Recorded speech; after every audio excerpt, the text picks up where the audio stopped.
ദൈവത്തിന് മഹത്വം. നമ്മുടെ പ്രതിദിന ആഹാരം ഓഗസ്റ്റ് 17. ബ്രാൻഡ് അംബാസിഡർമാരെക്കാൾ അധികം.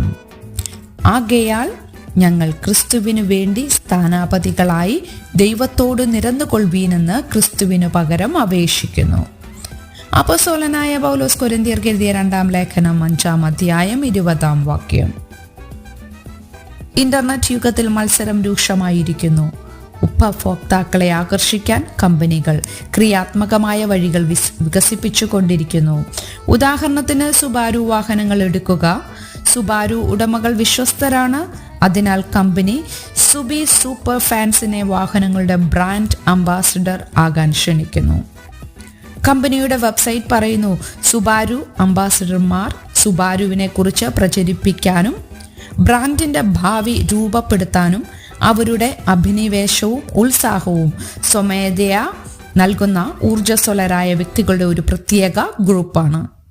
സുബാരു ഉടമാവകാശം ആളുകളുടെ ഐഡന്റിറ്റിയുടെ ഭാഗമാകണമെന്ന് കമ്പനി ആഗ്രഹിക്കുന്നു. അവർക്ക് അത്യധികം അഭിനിവേശമുണ്ട്. അവർക്ക് പങ്കിടാതിരിക്കാൻ കഴിയുകയില്ല.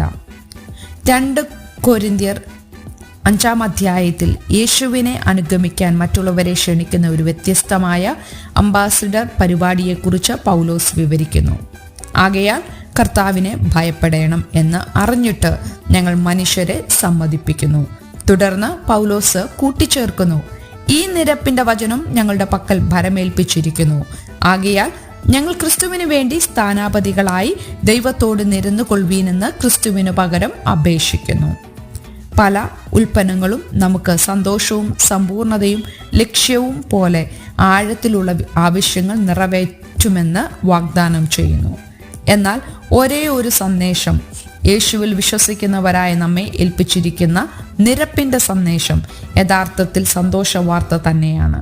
നിരാശാജനകമായ ഒരു ലോകത്തിലേക്ക് ആ സന്ദേശം എത്തിക്കാനുള്ള പദവി നമുക്ക് ലഭിച്ചിരിക്കുന്നു.